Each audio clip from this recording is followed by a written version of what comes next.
All in favor, say aye. Aye. Or do you need a roll call vote? No? We do need a roll call vote if we have. Director Crum, Yes. Director Keefe, Yes. Director Nasser, Yes. Director Witherell, Yes. Chairperson Smant. Yes. Okay, that carries. The meeting agenda as amended is approved. Now go to the consent agenda. What is your pleasure? So moved. Support.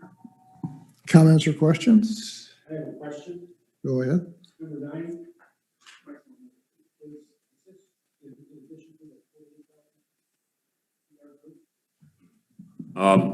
This is not below communication, which is the communication firm. This is the printing that for our billing inserts. The billing inserts, that we put inside our bills. We do all the work internally, and then we just bring it to Holland Litho and they print it. You know, and that's what the cost is. That's why it's just on the consent agenda, because you get these almost every quarter. When we print the plugged in insert, that's what that's for. Okay, any other comments or questions? The motion is in order for items A, B, C, and D. Wait a minute. Already have a motion.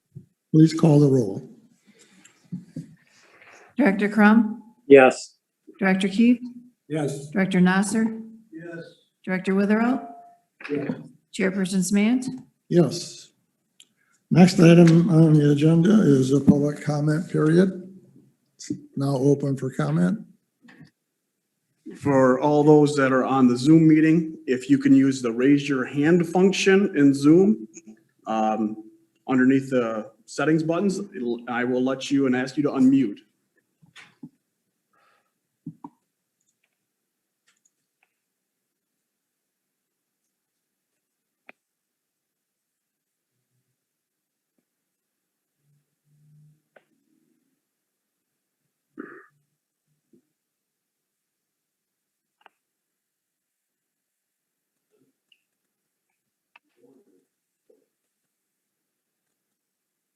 At this time, I don't see anyone.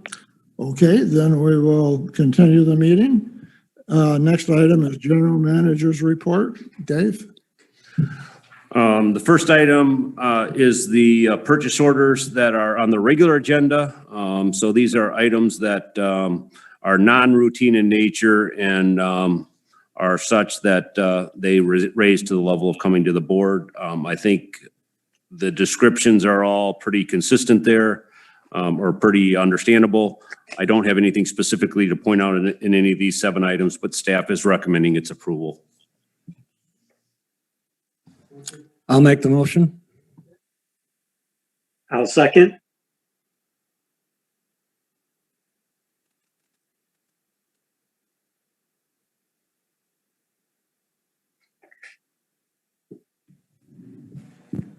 Director Crum, Yes. Director Keefe, Yes. Director Nasser, Yes. Director Witherell, Yes. Chairperson Smant.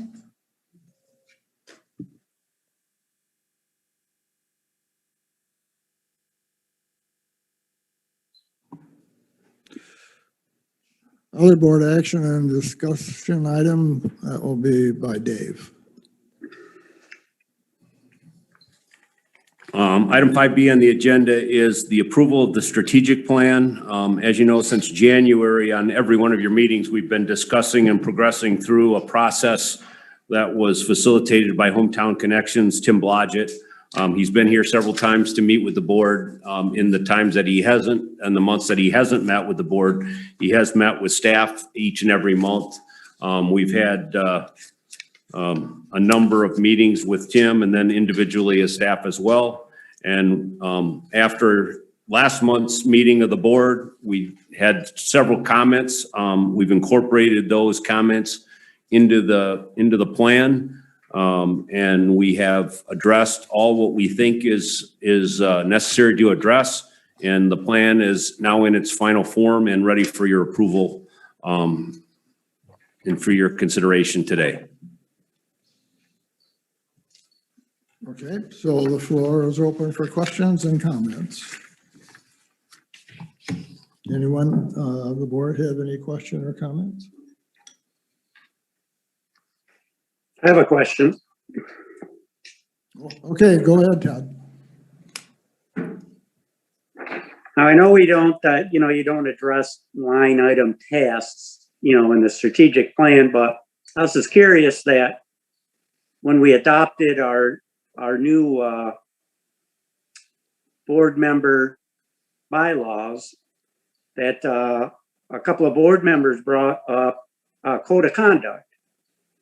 And I was wondering if that would fall somewhere under the strategic plan, and if so, where?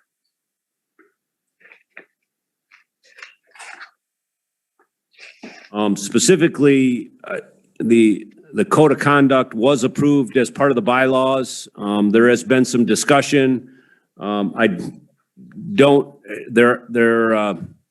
has been some discussion about whether or not certain items on the code of conduct are appropriate or not appropriate.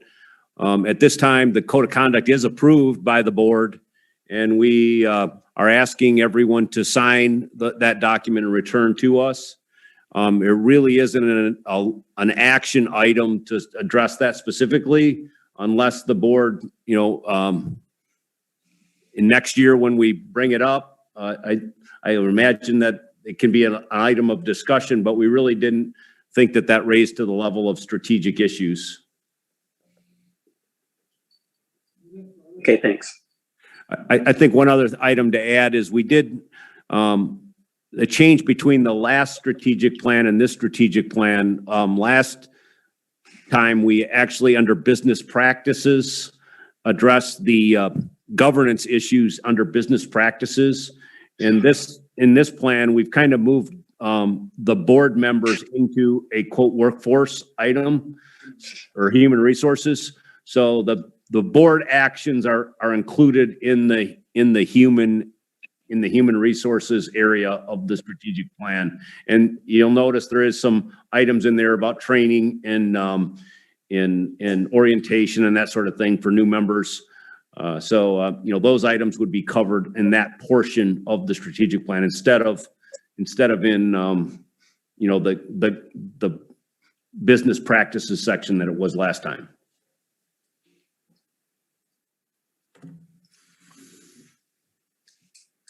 I'll make a motion to approve. Support?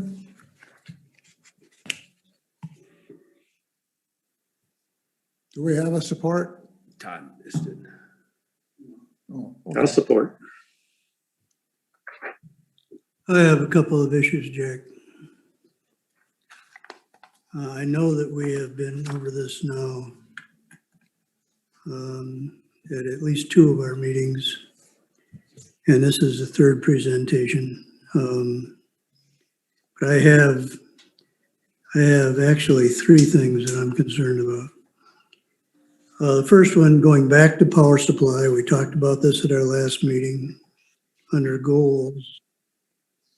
The last bullet point under goals, I'm still resistant to approving a plan that identifies what we're going to do, since we haven't formally decided what we're going to do.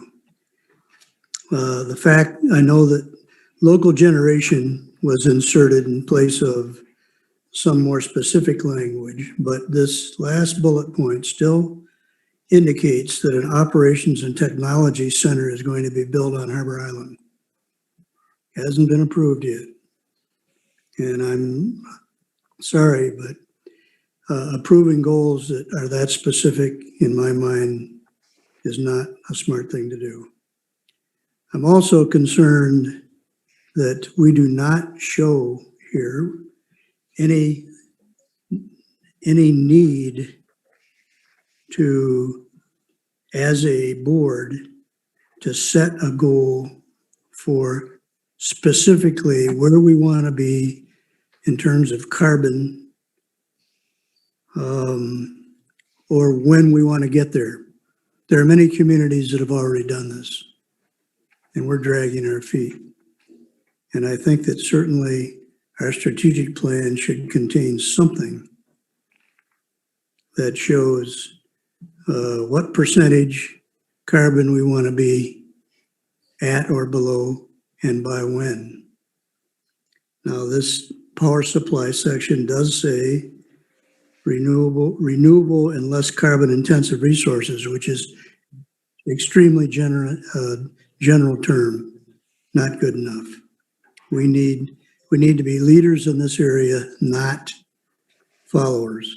John, can I just address the last point before you go on to the next one? Because I think that actually is an issue that is addressed in the plan. Where? Business practices and technologies. There's a section there that says develop utility-wide key performance indicators.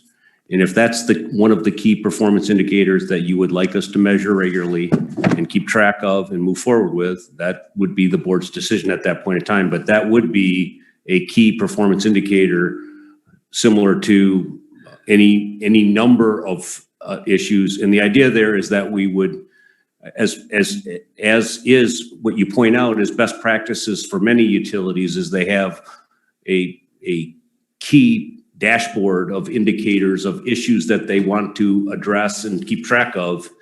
That is one element that the board could potentially use, or it could use some other ones. It's dependent on what the board does, but what you will be seeing in the next, as a result of this plan, you will be seeing an action item that comes before the board as we move forward with developing those dashboards and those reports to the board in those key performance situations that you would like to do. So it is addressed. But it's not the same thing. Tracking our performance against a goal is not the same as setting the goal. And this is a strategic plan for the next 5 years. We need to have a goal for how carbon intensive we're going to be. That's my second issue. The third issue, and I'm sure you're not going to want to hear this, but this is a strategic plan by an organization that supplies probably the most important service to the community. It's governed by an elected board of the public, and it seems to me that it would be important to give the public an opportunity to review this plan and respond if they wanted to before we make a final approval of it.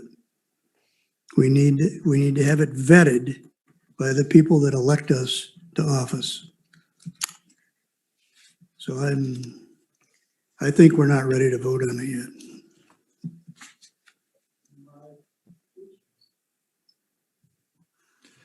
My brief answer, John, to your last point is that the people of this community have elected us to do exactly what we're doing here. I don't think that they expect us to go to them every time we have a major issue.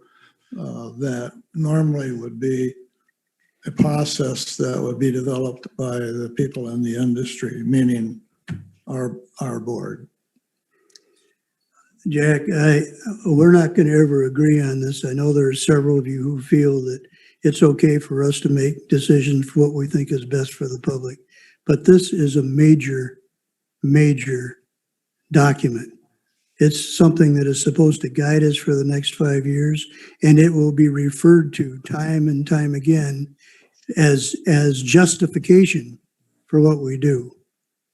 Therefore, in this particular, I'm not suggesting that we go to the public for every decision that we're going to make, but this is a big decision. This is our strategic plan for the next 5 years. And it seems to me that we ought to be willing to let them look at it and weigh in on it before we make a final decision.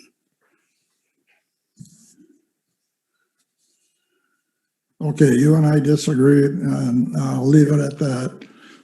However, I think 99% of the people in the community really do not know this industry well enough to know all of the aspects of a strategic plan.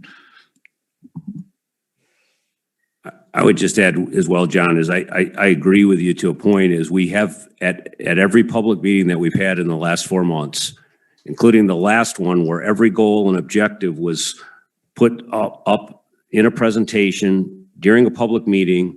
We asked for public input on it. I have been asking every single, I mean, quite frankly, I've been talking to many people that have called in about one particular item that is in the plan and encourage them to actually respond to the entire plan, not just, you know, the power supply section or this section, to look at the entire plan and make comments on it. I have actually been encouraging people to review the plan, give us your comments on the plan, and for the most part, the majority of our public that is attending our meetings is only interested in a portion of the plan that we specifically addressed last month. So really, I have heard no comments of any comments in any nature on the entire plan, with the exception of the one goal that we've established, that we've addressed already, that was talking about, you know, the approval of items on harbor. And by the way, it does not say in the plan that these items are going to be built on Harbor Island. It does not say that. So again, we specifically took out those decisions at this, on this stage, although they are going to be coming before the board relatively quickly. We did take the specifics out of the plan so that it doesn't specifically reference a particular site or a particular item, but the idea that we don't need to address these issues, i.e. an ops center and a technical services building facilities in this plan, I think that would be neglectful if it was taken out, because we do need those items.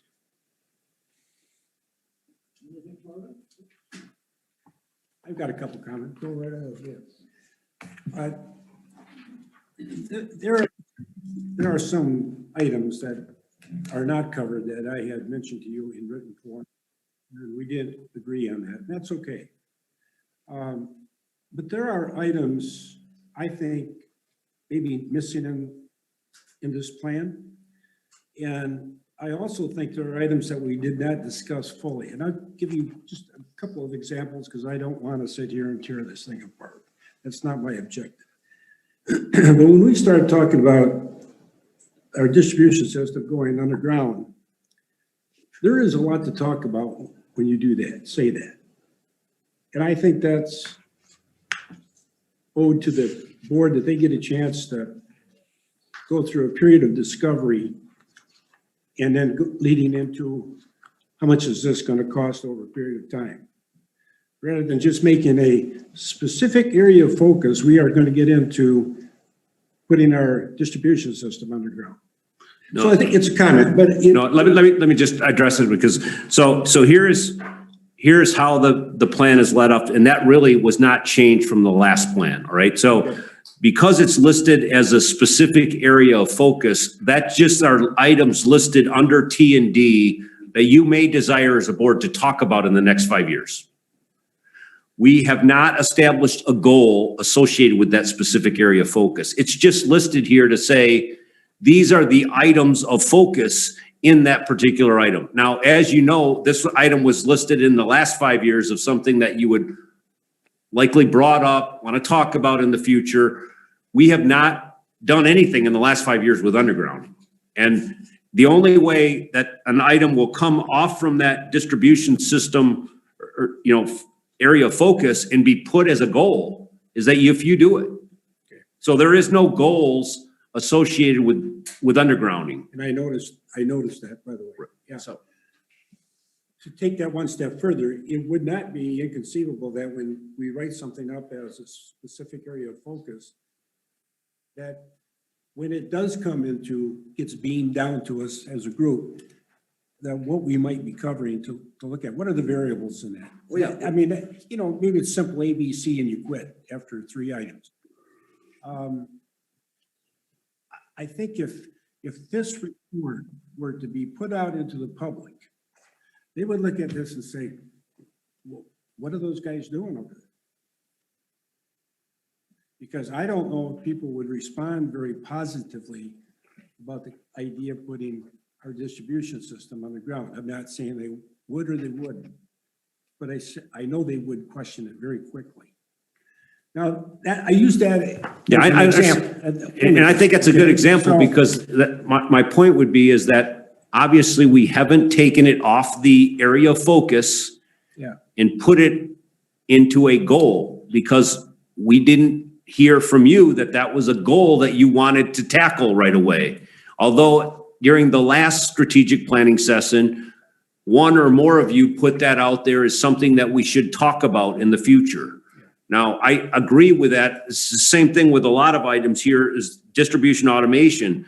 This is an item that we will definitely bring before you and we will talk about it. We will ask for technology assessments. We will be involved in some of that. So it is appropriate that it's contained in the plan that is something that we feel is necessary, but it is not that particular one has been brought over and put into the goals in some fashion that, yes, we're directly going to start addressing that and we have goals to start addressing that. So I don't think you'll see anything because I do think that that is something that we do need to talk about substantially as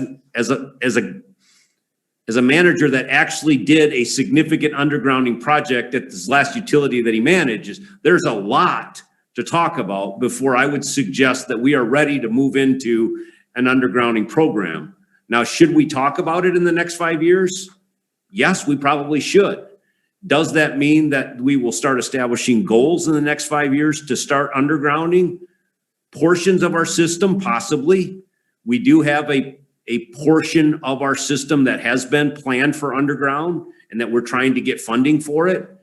Although that has not risen to the level of a goal, it is something that, you know, that we have a portion of our system that people want us to put undergrounding. So it is an area of focus. This is where we would address that, but we don't have a specific goal or an action plan associated with doing a large number of our system, you know, large projects every year, undergrounding, that sort of thing. That's not, we haven't talked about that. And before we would put it as a goal or a part of our strategic objective, which it's not, we would come to you or you would come to us and tell us that's something that we want to do. Well, I will say this. The way we process this project does not lend itself to asking questions. When someone stands up and lectures to you and item 1, item 2, item 3, item 4, take it home and take a look at it and get back to us. That doesn't cut it. You mean Tim When you Lodges? take item 1, you tell somebody and you discuss with the board what item 1 is all about. I would not put undergrounding in a strategic plan if I wasn't going to talk about it in the near future. What is the point? You've got other items here about under human resources, develop and implement board leadership succession plan. What does that mean? Never discussed. Reason? Here's point number 1. Here's point number 2. Here's point number 3. Take this home and take a look at it and get back to us if you don't like something. Larry, I'm just saying there is a lot. I'm all for a strategic plan. Larry, did you read the email that I? Very strong dialogue between board members about items that are being listed, one at a time. Not a moderator telling us what we ought to do. And that's what you've been doing between you and the other guy. I'm not mad at you. I'm just telling you, I'm not going to support something that we're not going to work together on, and none of us worked together on it. There was no discussions. It was take it home, look at it, and report back. I finally did, because I got a lot of things going in my life like everybody else. But I did take it home, and I wrote some stuff, and you said, oh, no, we can't put that stuff. That's not true at all, fine. Larry. That's not true. You came in and talked to me. You specifically brought up this board meeting, and I sent you the information, how it got in the package, why it is what it is, why it says what it says. But this particular item about board training was not brought up by me. It was brought up by you all in your discussions with Hometown Connections during their business readiness assessment. And during the business readiness assessment was done before strategic planning. We gave you the report in January. I referred to the sections of the report that we were dealing with here. And when they did that, they interviewed board members, and the board members raised this concern. They also reviewed our activities as a board and made comments on it in their business readiness assessment before we ever started the strategic plan. And that's where this concern came to light. And so we put together an item in the strategic plan to address the specific concern that's highlighted in our business readiness assessment. And if you look at the email that I just sent out this week, and I gave you a hard copy of, it specifically shows you the business readiness assessment, what they said, why they said what they said, and how this particular goal was addressing that particular issue.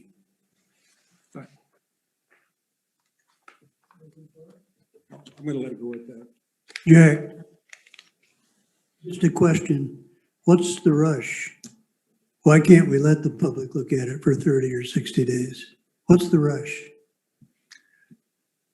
I don't think this is a rushed process that started months ago. Now, it has not been a public process. Right. So what's the rush in giving time, to see whether or not there are any comments from the public? I will just stand on what I said earlier. I think this is a very complicated industry. I think we're dealing with all the new changes.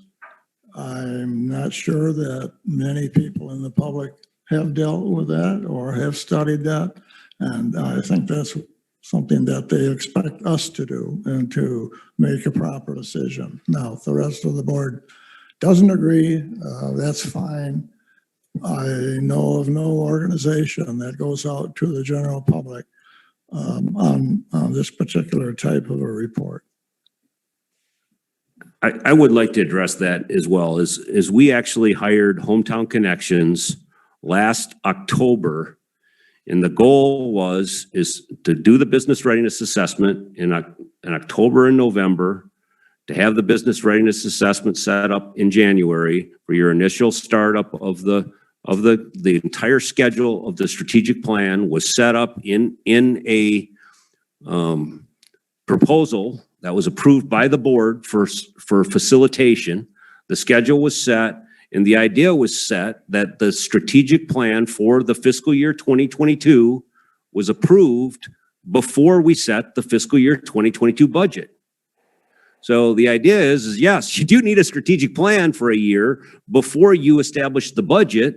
And the budget, that's why, last month I said, we're going to start establishing the budget to carry out the action plans that are in your strategic plan. Now, if you wait another 60 or 90 days before we have the plan, then it's rather hard to establish a budget next month, which we're working on right now to complete the action items that are contained in the plan.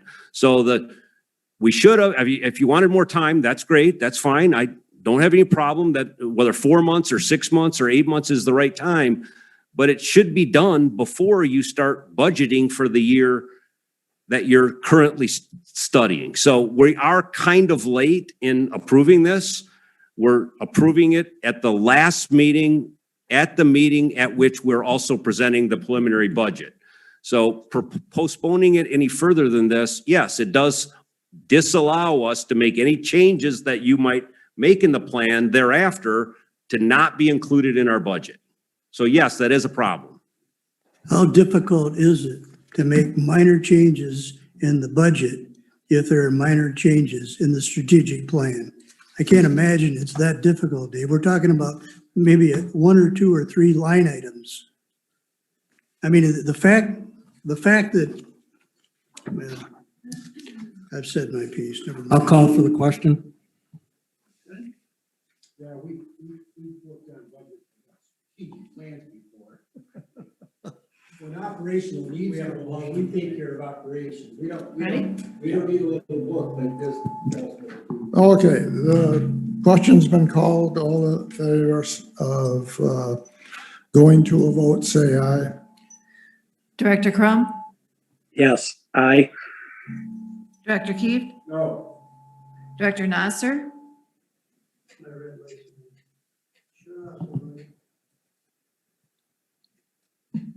No. Director Witherow, Yes. Chairperson Smant, Yes. Okay, now we're ready for a vote on the strategic plan. Call the roll. No, no, it wasn't. That was, oh, no, I'm sorry. All set.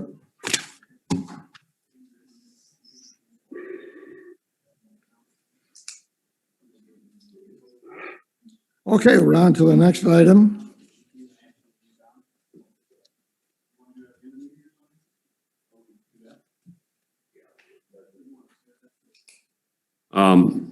Just for the board, we did have an individual that wanted to make a public comment and raise their hand after we went on to the next thing. So would you like to take that public comment now? Would you like to wait till the end of the meeting? How would you like to proceed?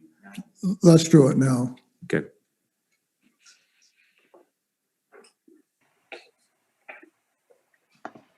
Andrea, go ahead.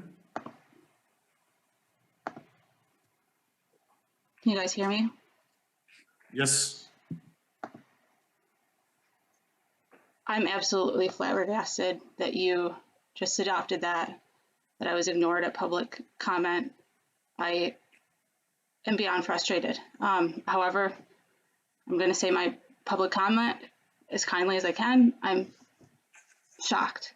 This is how this board continues to operate, and that you just adopted that plan. However, I do want to thank Chairman Smant for your service as the chair of the board, and I recently learned that you served in the chair of the board for the County of Commissioners for Ottawa County, and you were instrumental in putting together the Ottawa County Park system, and that is a huge accomplishment. I'm really thankful for your work there.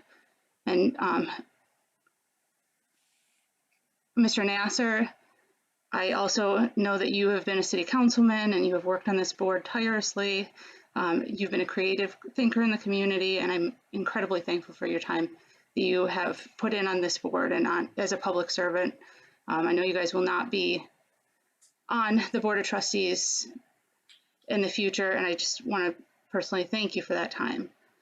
I also want to make the comment that the reason I will be running for the Board of Light and Power, and the reason that I will be doing that is because this board is not ran transparently. I was going to ask you to wait on adopting the strategic plan. I was going to ask you to have a conversation with the community about this. And I hear you that you think that the community is not smart enough to logically think about strategies for energy. However, that is completely inaccurate, and you're doing our community and yourselves a disservice by assuming that there's no one in the community that is intelligent enough to figure out solutions for energy in our city. I'm just absolutely shocked that this was handled the way that it was. Again, I wish that you guys would slow down and change the way that you practice this. I hear what you're saying. Oh, nobody talked about this. You can't put public comment at the beginning of a board meeting, have the general manager monologue the entire meeting, and expect everyone to stop everything, go back through pages and pages and pages of documents, not only adopted documents, but documents sent over by staff, and come back to you a month later. You need to set yourself up so that you can engage the community. And that's not impossible. And that's also best practice in the community. It's not impossible. You're making choices to run this way, and it's inappropriate. I hope that you will listen, and I hope I'll have the opportunity to be the change in that area. Also, today's Earth Day. It's being observed all over the planet. 40 heads of state are meeting in a virtual summit to discuss what can be done to deal with climate change. On that issue, I want to point out Grand Haven has moved from being historical fossil fuel to now we're not producing any energy, and we have the chance to really sit down and think about what to do here. And this plan is just being pushed and pushed and pushed. We got to slow down. It's completely inappropriate the way that this board is being ran. That's pretty much all I have to say. Now I have a lot more to say, but I am not being heard. And I think the community has a lot more to say. I know the community has a lot more to say and they're not being heard. Thank you for taking my comment, and I most certainly had my hand up before the public comment was over. Thank you.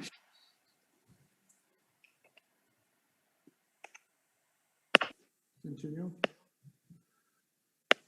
Next item on the agenda is cost of service and rate recommendation. If you remember, this is actually something that we have done 5 years ago. We had a UFS come in, do an independent rate analysis, cost of service study, and we implemented the rate plan at that time, which, as you all know, resulted in 2 years of reductions of 3% reductions, and then 3 years after that of consistent rates. So we've now brought them in under a proposal that you, I think, reviewed and approved sometime last fall. They have come in as a precursor to our budgetary process for this year to look at the revenue side of things and to compare that to our cost of service. And Dan Cospan is here to go over that with us, a Grand Haven resident, I might add. So, and I think you're one of our customers, correct or not? Yes. So Dan is actually one of our customers as well. And I think Mark Beauchamp, who's the president of UFS, is on the phone as well, and he might add. But you have a presentation in your packet, and I think I'll just let Dan walk you through that and answer your questions. All right. Well, good evening or afternoon. Thank you for having me here today to walk through the study results that we've been working on for about, I don't know, 2 or 3 months now. If we can advance the slide one, we're going to walk through and look at a 5-year financial projection where rates remain as is today. We're going to look at financial targets that we utilize in our studies throughout the nation to measure utilities' financial health. We'll look at those financial targets and how you measure to those, as well as we'll look at a proposed rate track going out. If we made a change to the current rates, how will that affect our rates in the future? We'll look at a proposal there. From there, we'll look at cost of service and look at how our rate components that make up our rate tariffs, how those rate components, if they're appropriately set to cover fixed costs that we have and variable costs. And in addition, that'll tell us how our rate classes, if there are any rates that are subsidizing other rates, okay? The last piece is we'll look at an example rate design that I put together with the proposal of the rate adjustment that we'll take a look at. But those are the kind of the 3 areas we'll be walking through here this afternoon. On the next slide, we'll talk about with financial projections, we have assumptions that need to be made. And what I utilized for the projection on the far left are the projected retail sales that the utility is projecting out the next 5 years. So I pulled that from other studies that the utility has done with power supply and that. So I have those projected sales in here, as well as the projected power supply costs that we see going out the next 5 years. On expenses of the utility, such as labor and ongoing costs of the utility, minus power supply, we have an inflationary adjuster on those expenses so that the costs are increasing at 2.2% each year. And any cash, any investments that you have, we have at a gain in interest income of 0.5%. On the right-hand side, big assumption here we have the capital plans and the Harbor Island and the costs associated with that I believe are further down on the agenda and going to be discussed at another time. But those numbers are in this projection also.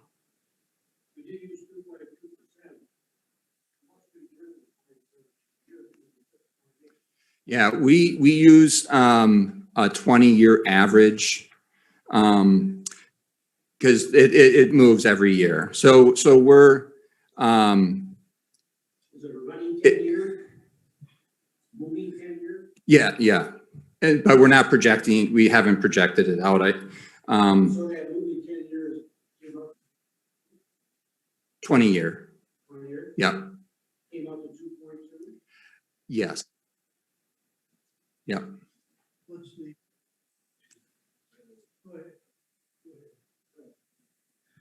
What's the, Dan, what is the percentage increase in sales? What's the Roughly about 1% in per sales. year? Per year? Yes, but because your kilowatt for revenue, it's not a straight 1% increase in revenue. So the revenues are a little bit less than that because you have some of the revenue collected through the customer charge, which is fixed. How'd you arrive at 1% per year? That's the assumption we worked with staff on and utilized. How'd you arrive, Dave, at 1% a year? There's several forecasting methodologies that we use in doing that. The first is we're required by MISO to use their formula for forecasting our load.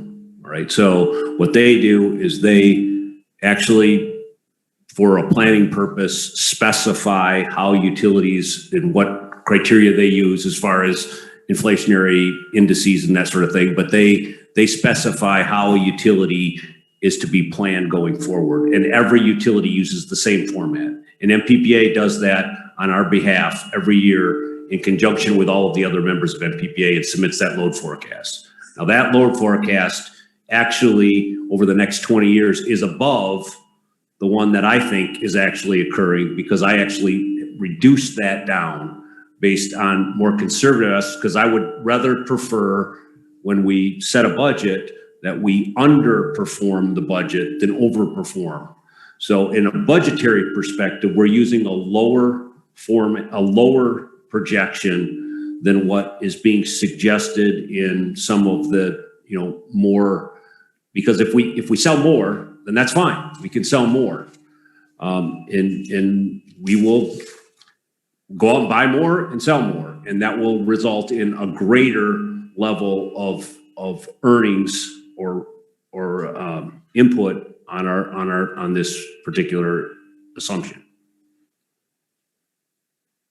So what was it actually, not for the last 2 years, but let's say for 2019, 2020, what was the increase? Well, that's the problem is obviously with COVID, we're way down. No, I'm saying before COVID, what was it? We have been increasing at actually less than 1% over the last 20 years. We actually peaked as a utility. Our sales peaked as a utility in 2005 and 2006. So we're actually not showing any growth at all over a 10, 15 year period of time. So having a very small growth rate is entirely consistent with what most utilities are doing right now. And nationwide growth is estimated at less than 1%. Now, the question comes about is what impact does growing usage for electrification, how is that offset by reducing usage by energy efficiency gains? So that's what everybody is trying to focus on, and we're right in there. And what most people are saying is that the growth will exceed the ability to reduce. And primarily that's due to electric cars and that other thing coming online. But we are right in line with where everybody is projecting nationally where the growth is. And then what we've done is we've backed that down a little bit in our budgetary process so that we don't overassume sales for four numbers, and this 1% growth in the next, this growth in the next couple of years actually exceeds 1%, because we think we're gonna be getting back part of the COVID. So the long-term growth pattern is about 1% per year, but in the next couple of years, we're actually assuming higher growth rates to get us back to where we were. And to Larry's question, 2.2% over 20, on average per year over 20 years is reasonable? That is not the power supply cost escalator. That is No, I know that. But I'm the moving 2.2%. over on the chart to inflation on expenses. Right. The 2.2%? That is, the next 20 years should be the average? I didn't pull that number out. I'm asking. That's the number we have used. That's what it's been for the last 20 years? No, not for the last, it's a rolling. What is it for the last 20 years? The average is the 2.2. The average the last few years have been about 2.2%. Yeah. It goes up and down each year. Yeah. It sure wasn't, it's really. And what we have that in there for is to acknowledge that costs are increasing each year.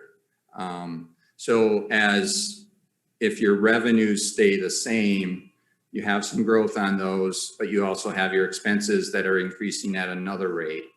And that's what we're looking at, that difference. I think you ought to understand too, that's the general inflationary escalator. So if we knew that there was something changing, like number of people going down, we did that. We took into account for that in what he said. See, it says BLP budget. We actually budgeted our personnel going forward over the next several years. And that's why you're actually seeing reductions in personnel wages and benefits, because that we did not use a general allocator for that. The one thing I wanted to point out here too, because I'm sure it's going to come up as a question, is under the assumptions. So the assumptions for the plan is that we proceed with the project that we're currently considering, all right, with the bond issue of 45 million, all right? Now, the suggestion is being made out there that we do not need a bond issue of 45 million.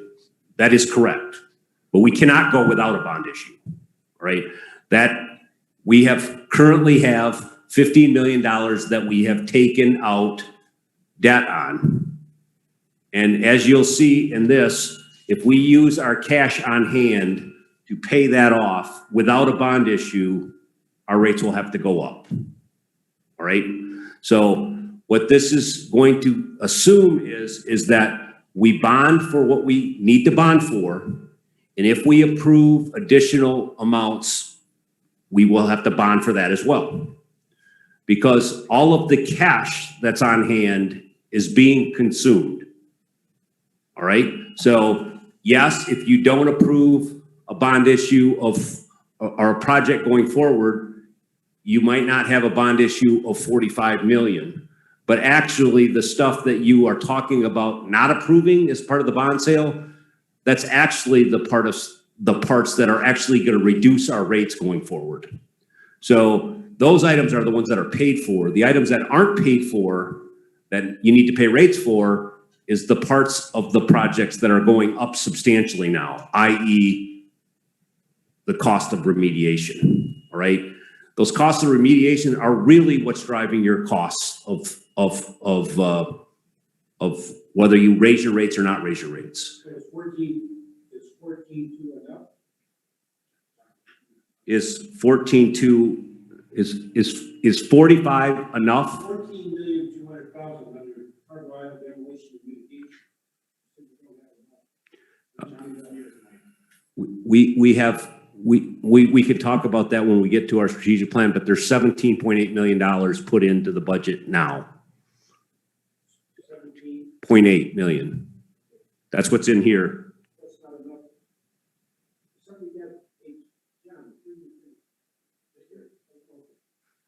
Thank you. The 14.2 that's here. Plus 45. Okay. Right. You use 14.2 and then we have budgeted 17 for the bond. And are we saying 17 isn't enough? Yeah, so. This 14 million that you see here is the cash funded portion. The cash, You're gonna pay that out of Current cash. we're not gonna use the bond money. We're not going to use the bond money for that, but that's why we need bond money, because that's not enough. yeah, but that's directly relative to the Huntington Bank. You're using that short-term money to pay for that. No, we own, of the short-term money that we currently have, that money is not this money. This is money that's going out in the next 3 years for remediation. We have not What's done. the source of it? We go back and ask, where's the source of that? That's what I'm telling you is we need a bond. We're going to take $14 million of cash out to do these items, and that's not enough. So we can't use the cash to pay for the site remediation and pay off the debt that we've taken out for the substation and for the AMI and for the demolition and all those other costs that we've already taken debt out on. So we can't do both. We can't use cash to do both. So the people that are suggesting we don't need a bond issue. But it's all got to do with what the entries are on the spreadsheet. Right. What I'm saying is we cannot do without a bond. We can do with a lower bond if you don't approve certain things. All right. Right. But we need at least a seven right now, given the known expenses without building anything on the island, we need at least the $17.25 million bond. In addition to the cash we The spent? 14 is the cash. So we already have borrowed like $12 million on that we need to pay back. I understand that. So we need to pay that back. Plus we need to borrow some more money for things that we absolutely need to do, even if this board doesn't approve the building in the generation plant on that island. Yes. We're going to use cash for that, plus use some more borrowed money just to do that. Now, so what this assumption is that we borrow that amount of money and we borrow enough money to pay for the rest of the projects. I understand what you're saying. It would be nice to have a separate schedule detailing a lot of that stuff, but that's what he just told you. There's a lot of hand pointing and waving. That's what he just told you. That's what I'm trying to explain to you is that's what you'll see. I understand.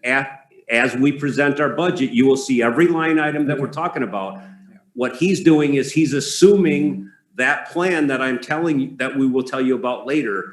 So this is not to discuss what those items are. This is to discuss how we're going to fund them.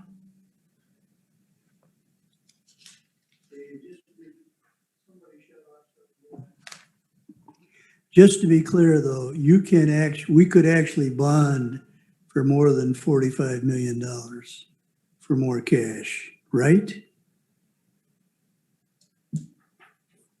That's what I'm saying. We could bond for up to 75 million if we wanted to. For right? for the items listed in the project. Right. But we're not proposing that.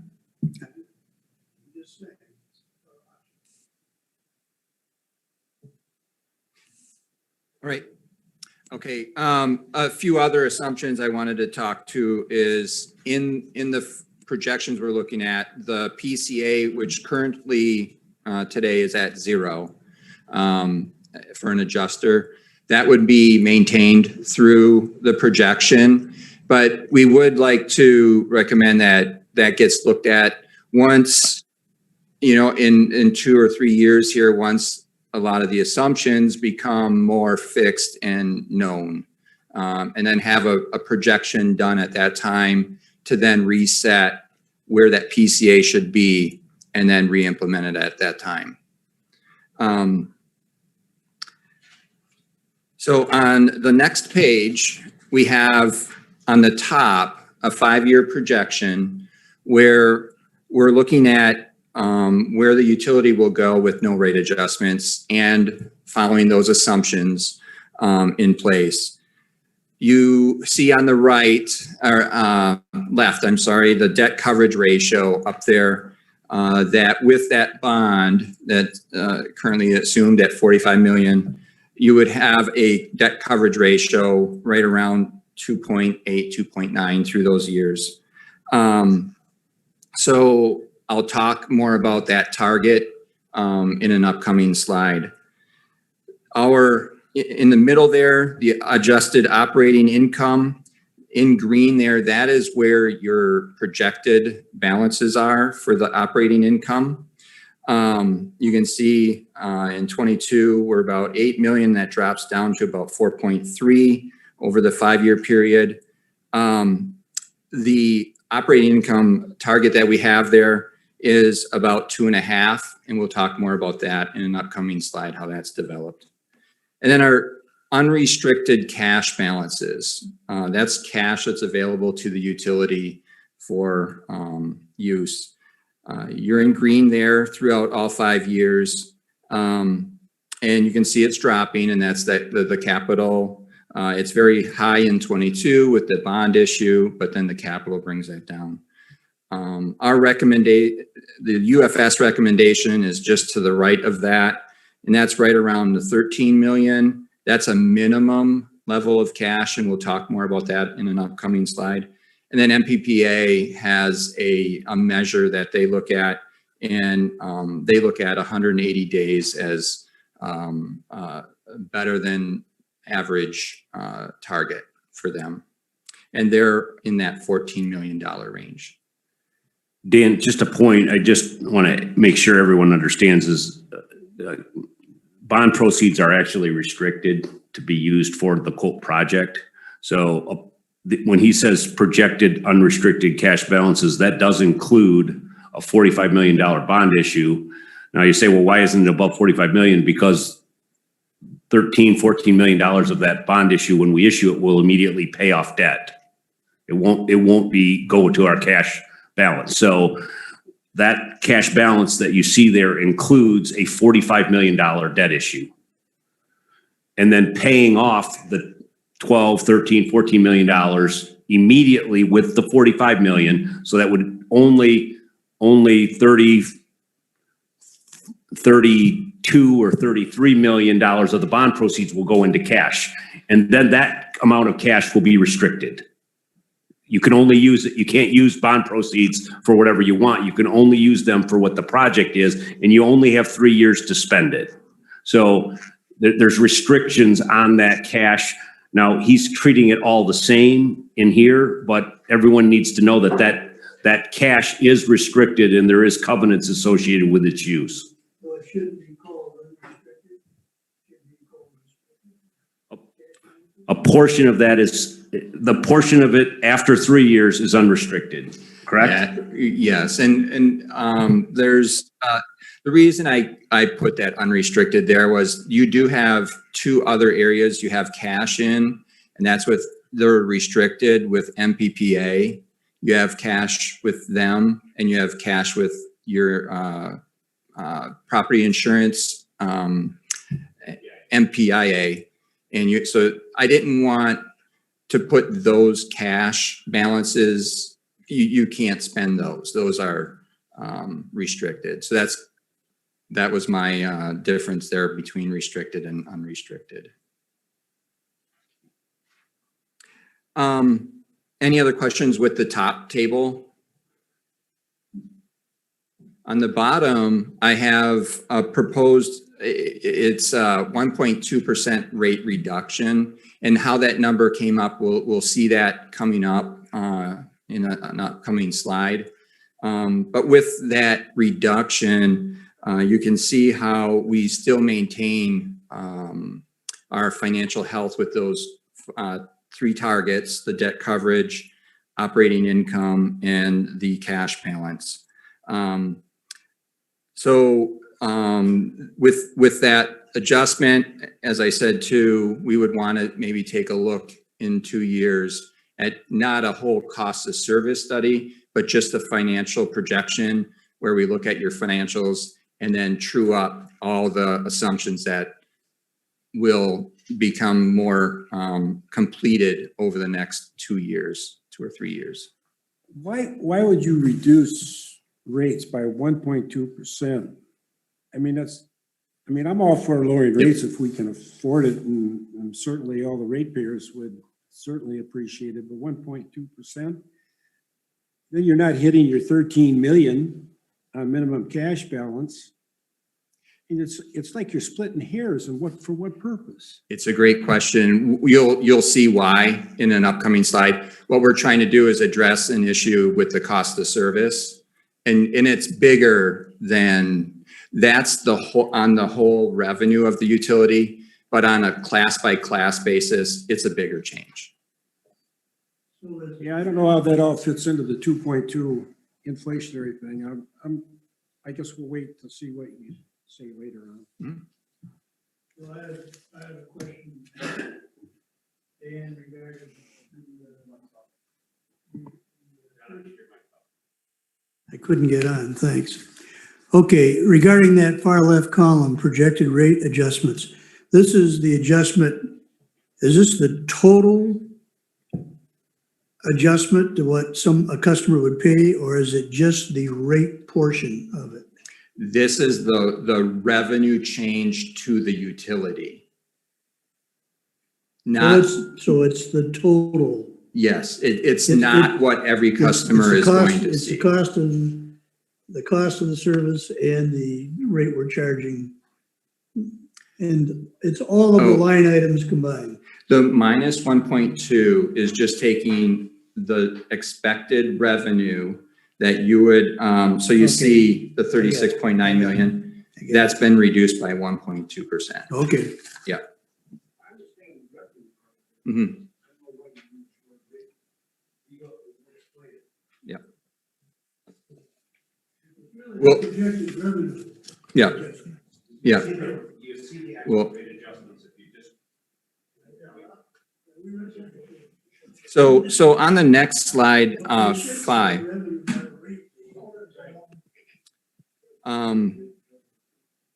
The target operating income is our first target we look at. This is ensuring that our rates are recovering enough revenue to cover interest expense on our any debt that we have.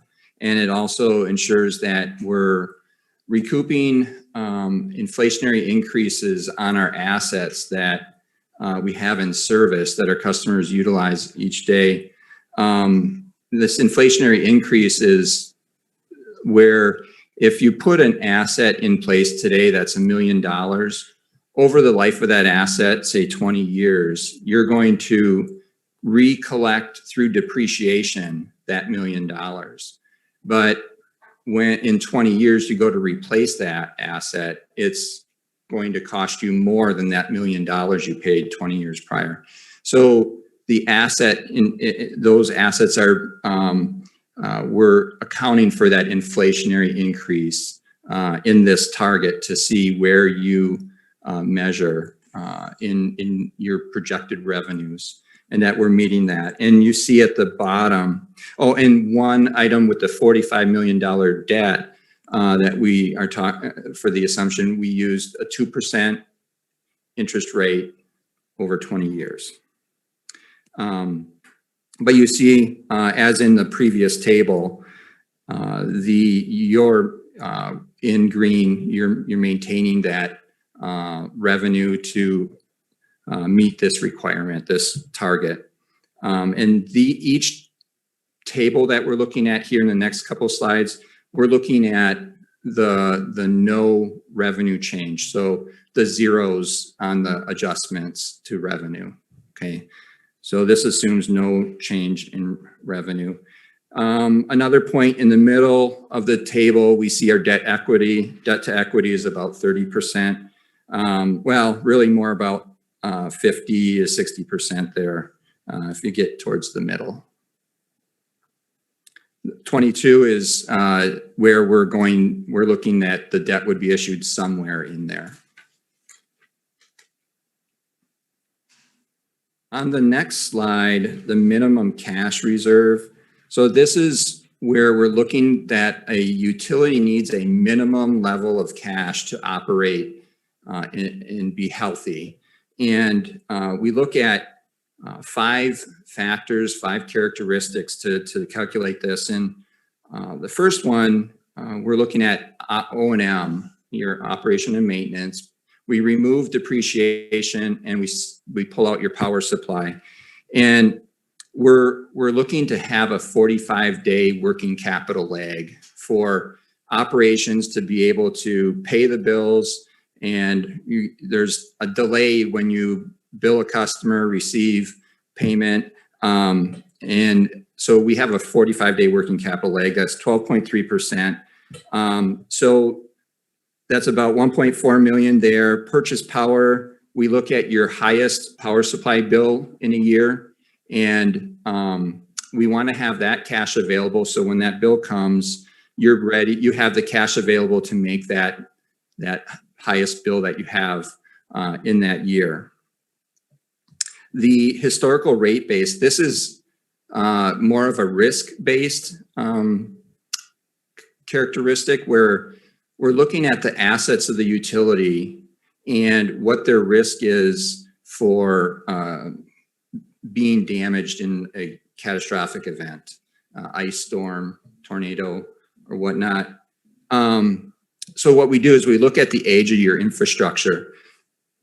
With this analysis, you see in the middle, I have the percent plant depreciated on a whole with this would be with all of those assumptions that we talked about earlier. The plant would be about 34% depreciated in 2024. On the distribution itself, though, you're going to be about 57 or 60% depreciated. So those assets are older. Therefore, the likelihood they can be damaged in an event is higher. And we assign a risk factor of 2 on that. So we take your historical investment and we take 2% of that. And we want to have that in cash. So if an event occurs, you have that cash, not necessarily to pay for the event in full, but you can get repairs going right away.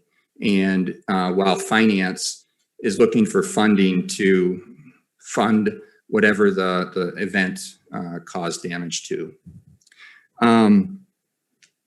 Another more of a working cash is we want to have our debt service payment, principal and interest.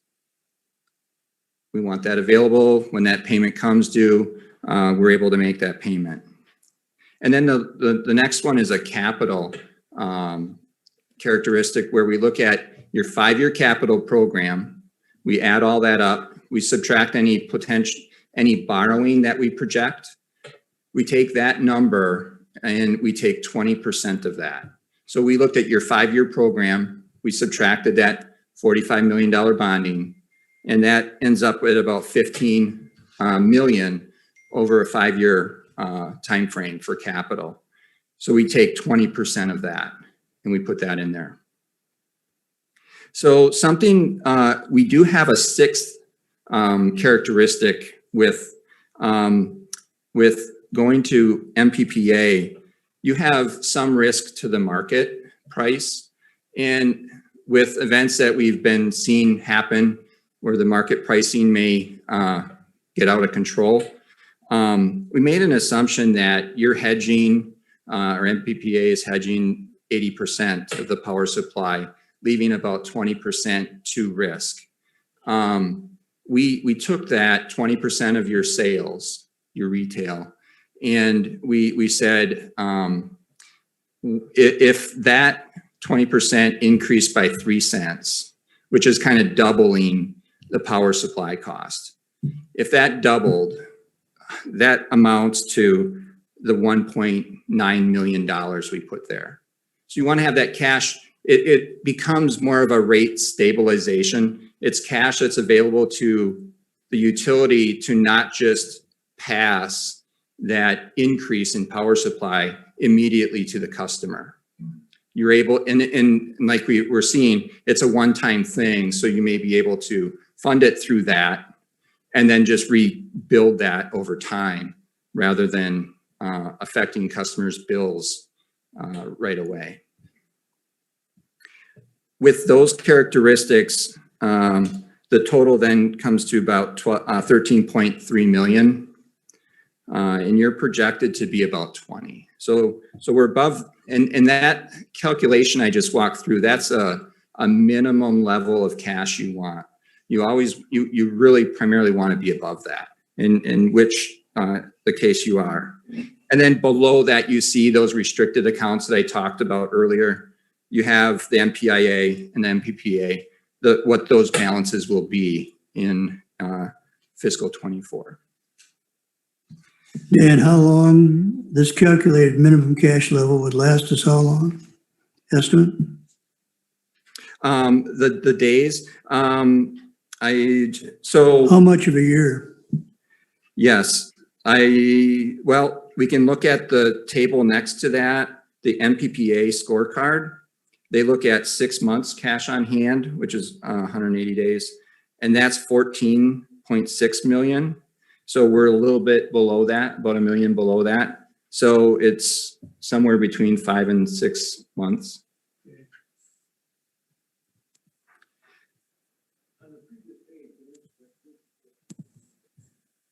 $2.2.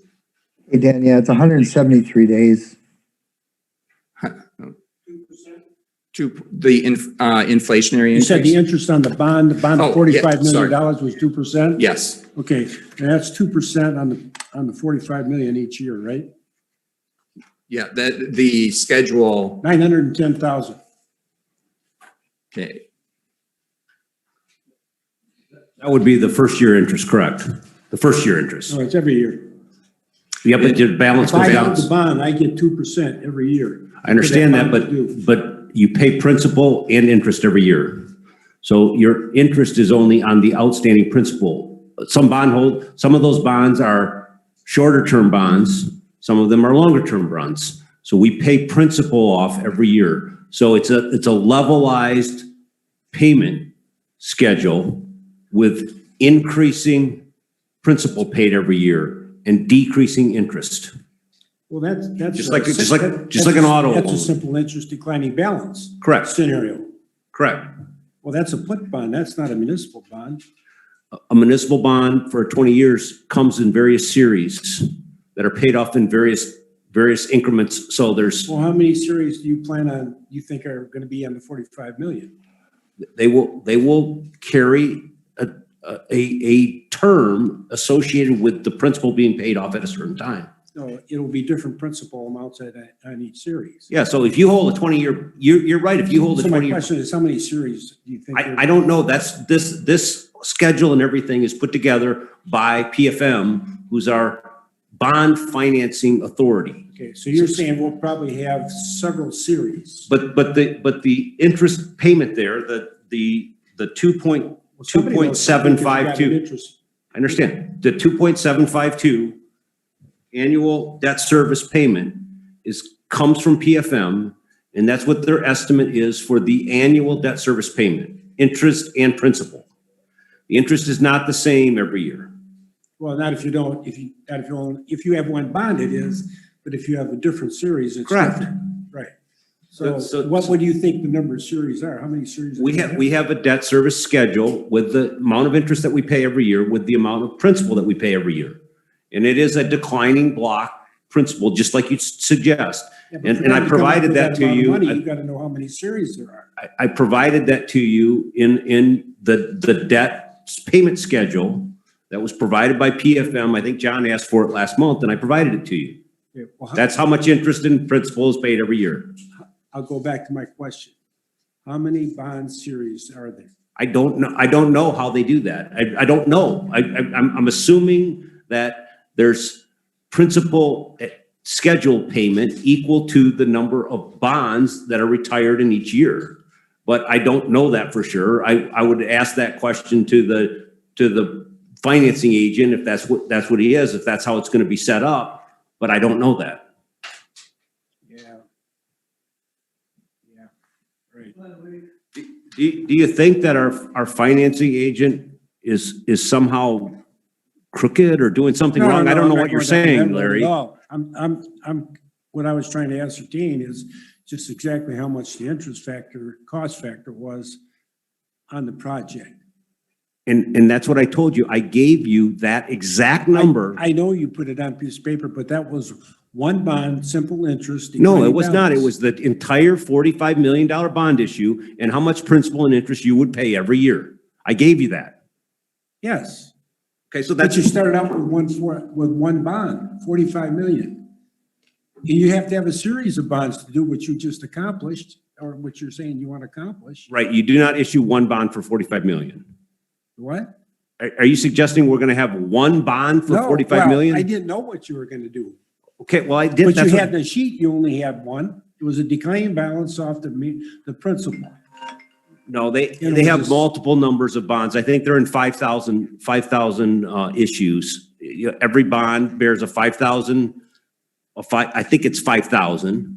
And they will sell them in different lots, and they will sell them with different interest rates and different terms. Different terms Yes, for different yes. duration. Yeah, and they will combine together to be $45 million in the schedule that I provided you. I don't remember that schedule. Anyway. John asked for it last, I think last month or the month before. Yeah, and Dave, to that point, I also asked you to break down what it would be for the generation portion of it. You used 17 million. Can we finish this before we get into that? Well, you brought it up. That's why. No, I'm talking. answering Larry's question. I know, but We All have right, all that other fine. items on the agenda. Can we get through this item? fine. Proceed. So I kind of ended with, there we go.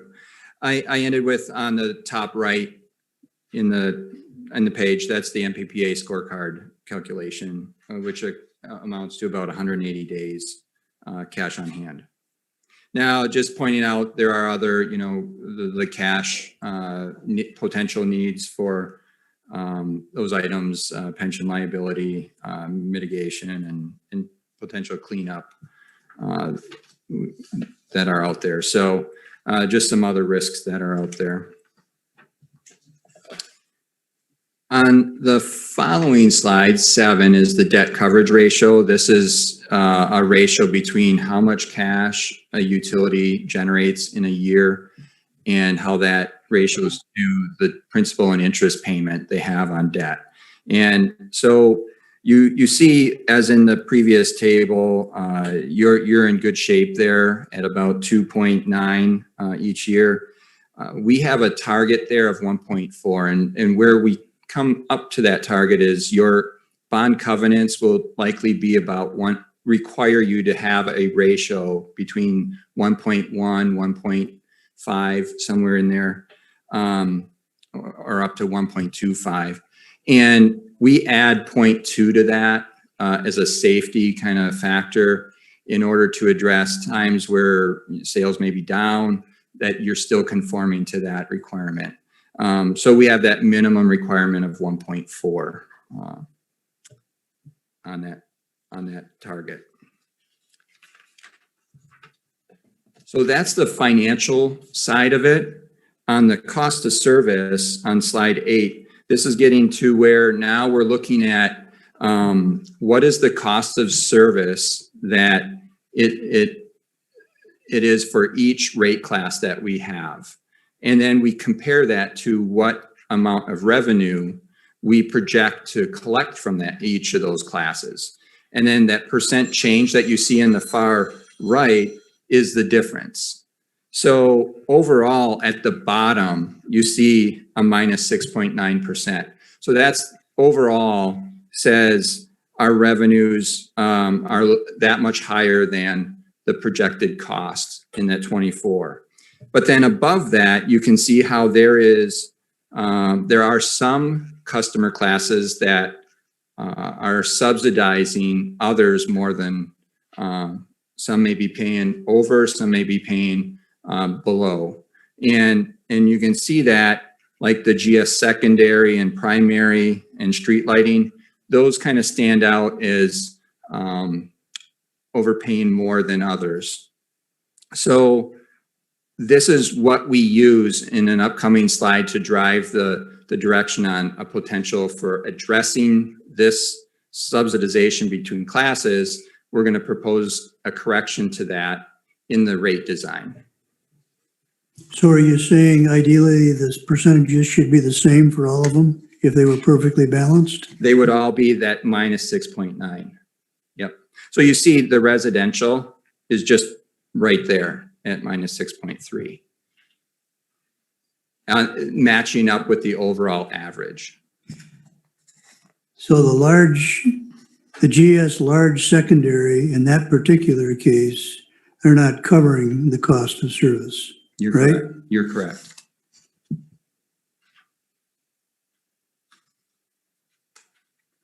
The next slide talks about another output of the cost of service is what that monthly customer charge should be. And this is the cost of, these are fixed costs that the utility incurs regardless of the customer taking 1 kilowatt hour or not. So if someone goes on vacation or down to Florida for the winter, that we're still out there maintaining lines where they can still come home and flip that switch and have availability of power right there when they want it. So this is looking at the cost to read a meter, bill a meter, maintain the meter, and then we look at the distribution system and we develop a minimum system. So how much does the utility have to spend on those assets to get the same amount of power out to every customer? At that point, that system can be shared equally by everyone. And that's what is used to develop that minimum or that customer charge, that monthly customer charge. Dan, what does this mean? The cost of service customer charge for residential, for instance, at 17.8, that's what we're actually charging them? Nope. Is $10 what we're actually charging them? That is your current charge. On the average? Yep. And what it's costing us then? Is 17. Is 17.8? How can that be when we look at that previous chart and the percentage projected revenues versus cost of service, revenues are higher than the cost of service? That doesn't make sense. Well, that means you're collecting that difference in your energy. So your energy charge is higher than what it needs to be. But we're talking strictly about cost of service on the previous chart. Mm-hmm. For residential, there was the cost of service is exceeded by projected revenues by 6.3%. But that cost of service includes the energy. This cost of service, this charge is only for the fixed portion. So the cost of service is different on these two charts. Yes. Cost of service here is total cost, not just cost of service. Jeez, all right. And then on my next page, that's just looking at the distribution system customer charge. Yeah, we're not looking at like across the board. We're looking at the individual components. So with the residential customer charge, cost of service shows at 1708. Secondary general service is 3732 and so on. And then you can see next to that what our current charges are. So we're going to look at this in that option, the example rate design I have coming up. We're using this to kind of drive those recommended adjustments in the rate design. What are the components in cost of service? What you define as cost of service? So you have the customer charge. That's the fixed distribution. No, Dan, I think he's asking about what are the components of the cost of service, not the cost of service charges. Okay, the components are power supply, distribution system costs. You have depreciation.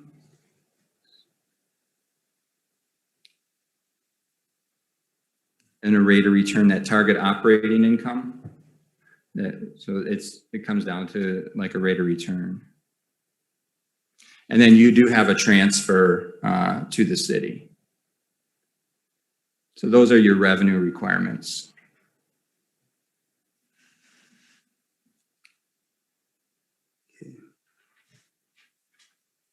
And so on this chart, for instance, for residential, what we are charging the customer currently for cost of service components is woefully short of what it's actually costing the BOP. Is that correct? Mm-hmm.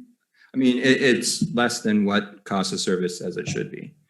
And we did make an adjustment to that in the last study in 17. So, yeah, that customer charge will typically increase each year with inflation, roughly. John, I think what we can say is that our cost of service in general, we're covering more than adequate charges, all right? But the fixed charges are too low and the variable charges are too high. So that's what he's essentially showing you here.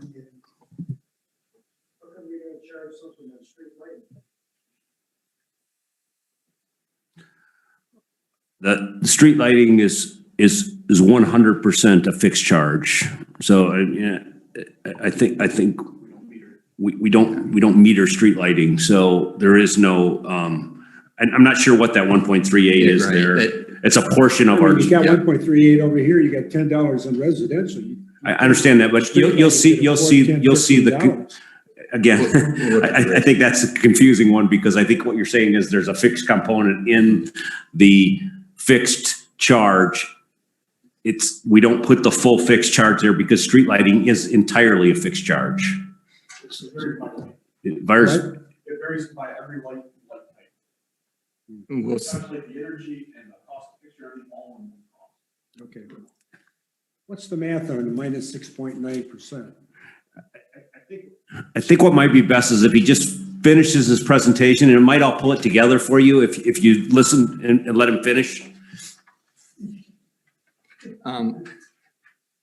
No, so we're looking at distribution costs there with the customer charge. On slide 10, what we're doing here is looking at a proposed rate design. This kind of where you're going to see how we're addressing those cost of service components and that minus 1.2% in the revenue change. So a goal for the fiscal 22 rate design would be to increase customer charges, that monthly customer charge, but more than likely we'll be reducing the energy charge at the same time to get the total change. And you'll see that change for residential in the table at the bottom here. The goal would be to be about a neutral change to the average customer, okay? So you're increasing the fixed, but you're reducing the commodity, the kilowatt hour charge. We have a few customer classes that have a demand charge. We want to increase those towards cost of service, but just gradually moving them. We're not going to move them right to cost of service. And then the table here shows how we can do the rate design to address the subsidization between classes. So I'm showing you in the middle of that table what the cost of service results were showing for change needed, and then what we would look to do for changes in the fiscal 22 customers' bill. So what this would be, proposed change, is that residential rate class, we would, after all the changes, the average customer would be zero impacted, a neutral change. The GS secondary, we would design the rates so that there was a negative 5% or a bill decrease for the average customer of 5%, as well as the GS primary, a 5% reduction, street lighting, a 5% reduction. And then the secondary large general service, we saw that needed an increase. I didn't bring it to the total increase, but I increased it some. And then the primary large general service, I gave them about a half of the 5% reduction at 2.5%. Could I ask a stupid question? What is the advantage of doing this? if we're going to end up with approximately the same amount of net revenue, but we are showing on the, as an example, the residential bill, a 50% increase in that line item, which sticks out like a sore thumb. What, in terms of the image that we're giving to our customers, it's easy for them to see the huge increase in the percentage-wise and the cost of service, but in terms of the minor appearance of the energy and net metering, I mean, are we going to give ourselves a black eye? What's the purpose of doing this? Dan, did you want me to address this? This is Mark Beauchamp. Sure. It becomes a fairness issue to customers. I mean, to give you an example, when you increase that customer charge, Michigan we have a lot of customers that go to Florida or away in the winter months. This is just an example. If we don't charge them the proper customer charge, what occurs is the year-round ratepayers have to subsidize the seasonal customers. That's one issue. Two is the general service, because the general service class in general, like the secondary and primary, is basically providing subsidies to other rate classes. So again, it becomes a fairness issue so that they're charged the appropriate amount of cost to provide service to them. It boils down to fairness in what we're trying to do with the rate design. If that helps, answer your question.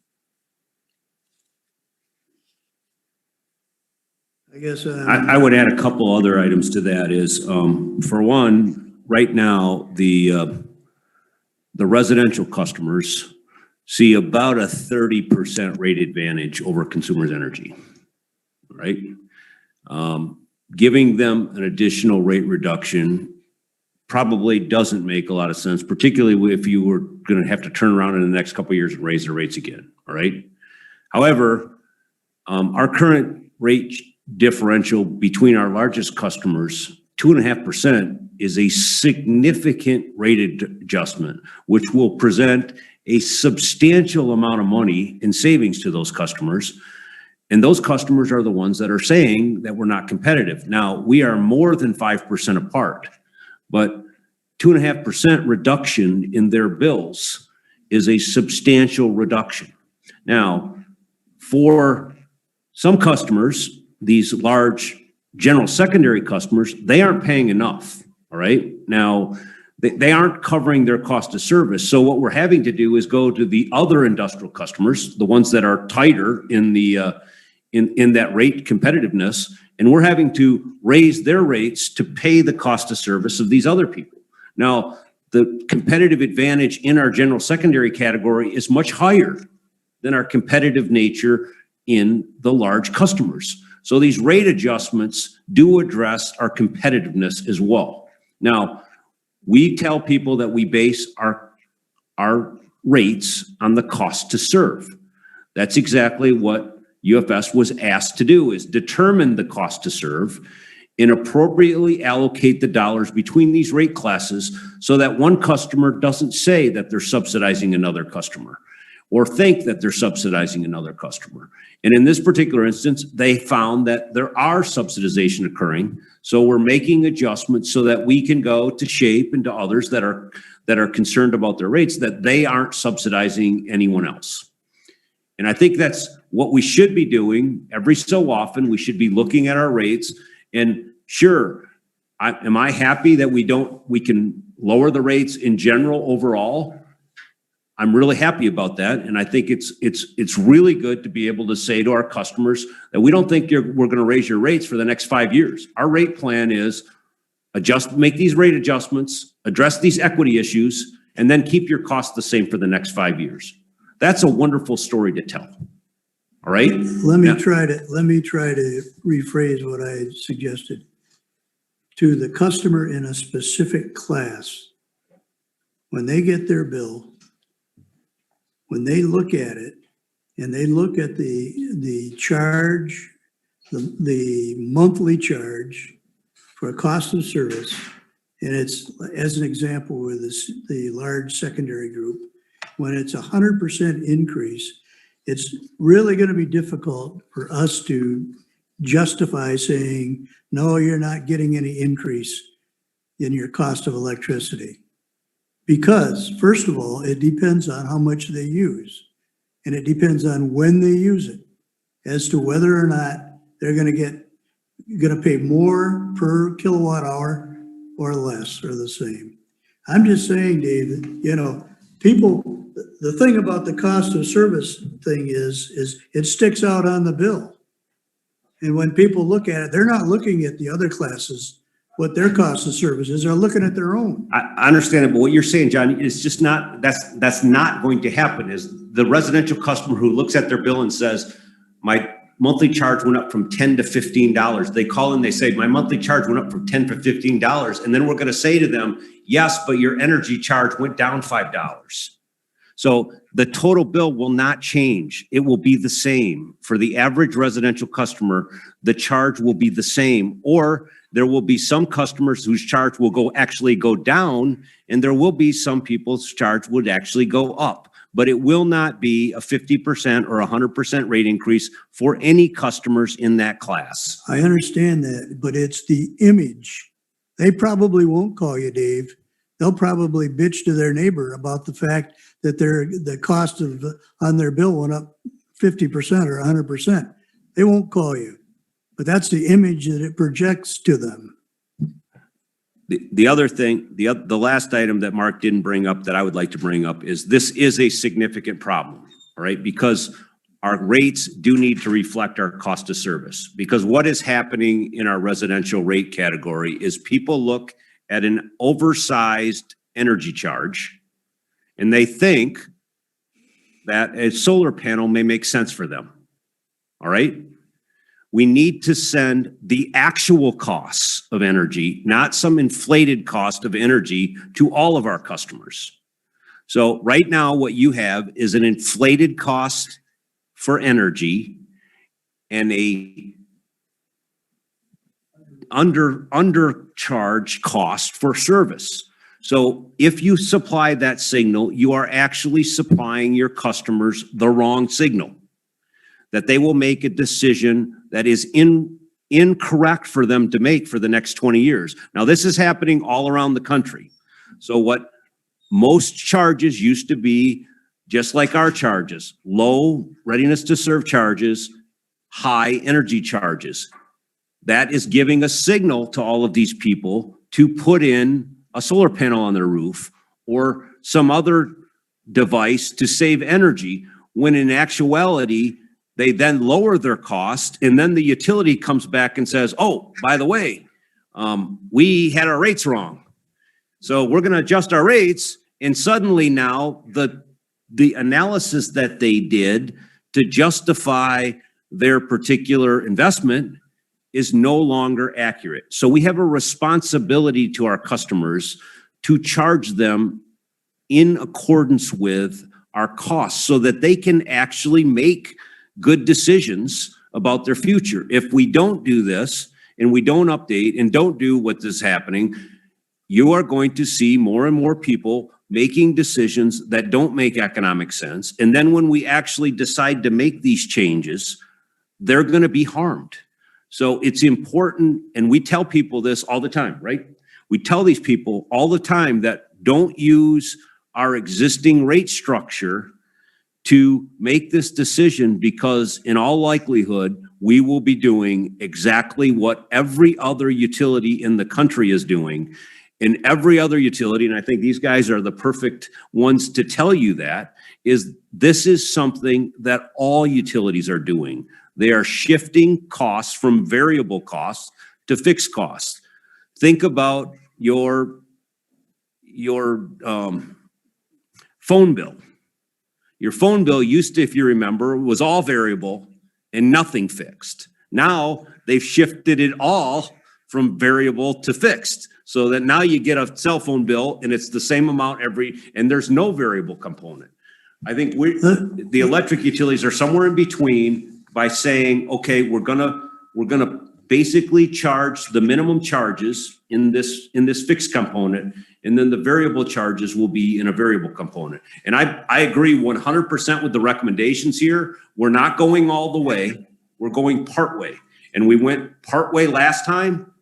5 years ago, we upped these fixed charges and we lowered the variable charges, and we're doing the same thing now. In the next 5 years from now, you should do the same thing so that you get to, we're not suggesting make these major changes in one shot, but when you make these changes in structure, that you shift more of your costs to a fixed component and less to a variable component, so that your rates actually reflect what it is. Let me ask a question of Dan.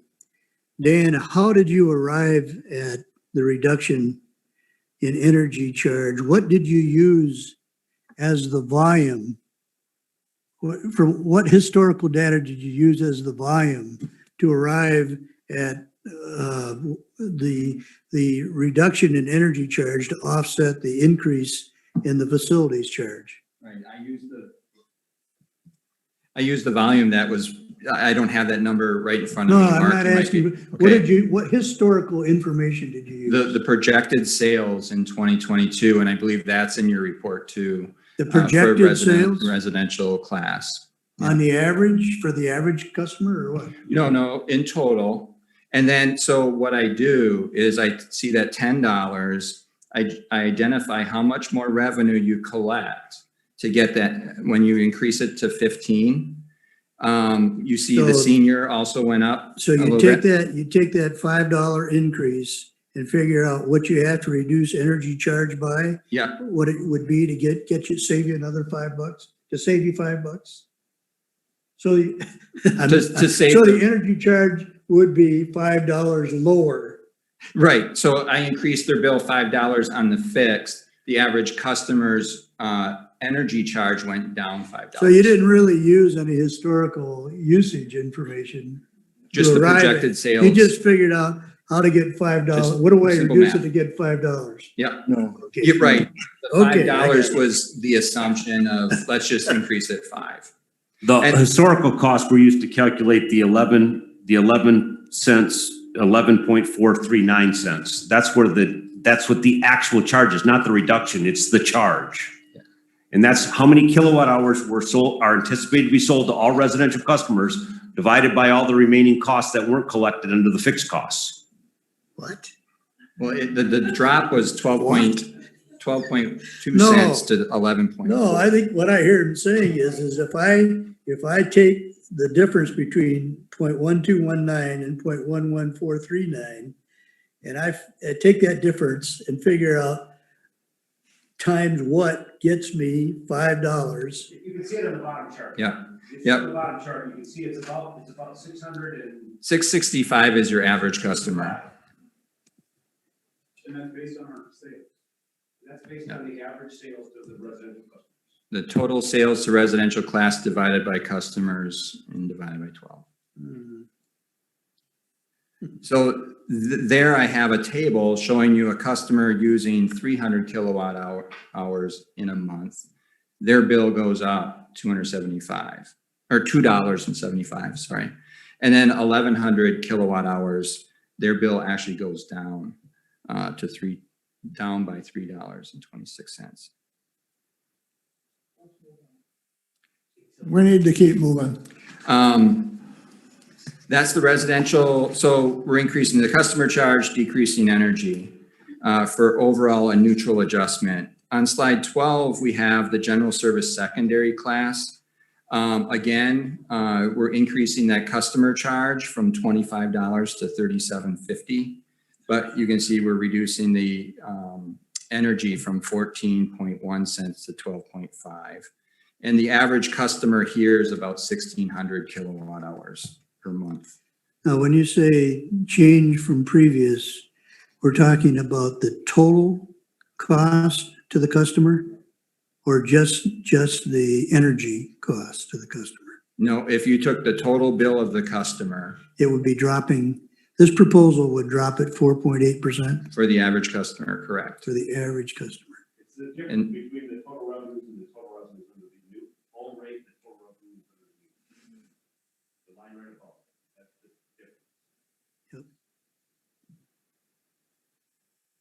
And again, the bottom table shows us how various usage customers are impacted for their bill by month. Slide 13 is the primary general service. Again, increasing that customer charge, decreasing the energy for an overall reduction of 5% to that class. Which one is that, large? GS primary, page 13. The GS primary is a very unique class of customers. They own their transformer, so they're a primary customer, but they're an energy-only customer, so they don't have any demand energy. And they're primarily seasonal parks, like the RV park, the marinas, those types of things that would really get burned if they were on a demand energy rate, because they don't have a very levelized load throughout the year. So we allow them to own their transformer, and we provide that savings. And then no other utility does this, by the way. So this is a Grand Haven thing that most utilities don't do. But most utilities, this particular customer class is a way for people to own their own transformer and reduce that out of their charges, but still stay on an energy only rate. We have 8 meters on that class.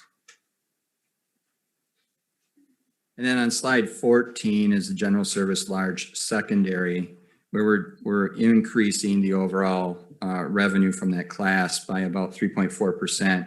So the customer charge, we're increasing to $100.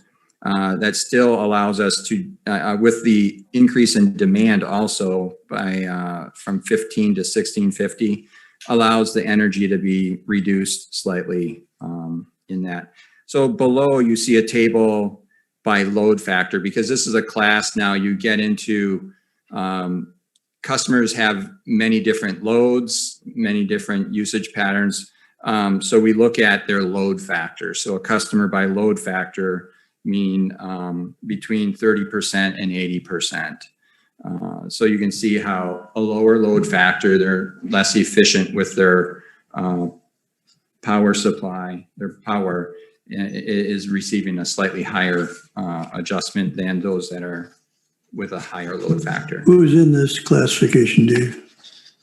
Because this is the only one that actually is going up, right?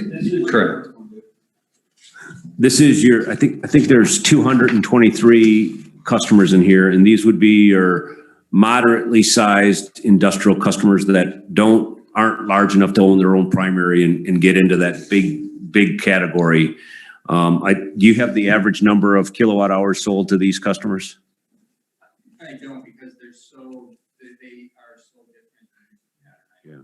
Okay. So they're like a small machine shop, smaller, customer that still benefits and they're probably a 3-shift operation. So they're typically wouldn't go, or at least a double shift operation that has a higher load factor that it actually benefits to go to a demand energy. Once these customers if they're like a single shift and they don't work on weekends or anything, they typically stay on the general secondary rate, energy only. So these would be customers that it is beneficial. They are a higher load factor customer, because if they get below the 35% capacity factor or load factor, that they would just go on to our general rate, our general secondary rate. So this is a demand energy rate for those customers that are a bit larger, but there isn't as much savings to be on this rate as there are to go to the primary. So when you get larger than this, then you go to the primary rate. Does that make sense? So even though the actual rate, the monthly charge for facilities is up 50% or 100%, and the rate is down from 0.078 to 0.074, the demand charge is what really, based on this calculation, means that they're going to be paying more for their electricity, 3.4% more, right? Correct. And that still doesn't fully recover the cost to serve these customers. So, I mean, we are raising their rates, but we are not fully recouping. So in essence, this is a customer class that's still being subsidized by others. But we're making a attempt to get a bit more money out of them, so that we can lower costs to other customers that are essentially subsidizing these customers. All right, the general service large primary on slide 15. In here, we did maintain the customer charge, but we're more focused with the demand component. Upping the on-peak demand to 1575 and the max peak, which is your anytime demand peak at $3. Again, you can see with that, we're able to reduce the on and off peak energy charges for an overall average decrease to that class of 2.3%. So you can, the table on the bottom shows us at a 40% load factor, and anything above that load factor is going to see 0 or a reduction in their bill. And I don't think we have very few, if any, customers that are below 40% in this rate class. One thing here is just for comparison purpose. Again, we aren't setting our rates to compete with Consumers Energy, but what you see in Consumers Energy's rate charges is this on-peak kilowatt demand charge is on the order of $20, but they actually have a summer and a winter peak demand charge. So they're higher than us on the demand charges, and then this peak, I think this max peak is about $4. So what we're seeing is we are underbilling for demand and we're overbilling for energy. So in a competitive situation, customers that are very high load factor customers, the customers that are best on our system, that are really good customers, are approaching the point where, because we are charging them more for energy and less for capacity that they're well at utilizing, they're approaching that level on the Consumers Energy system where they would actually benefit by switching. All right.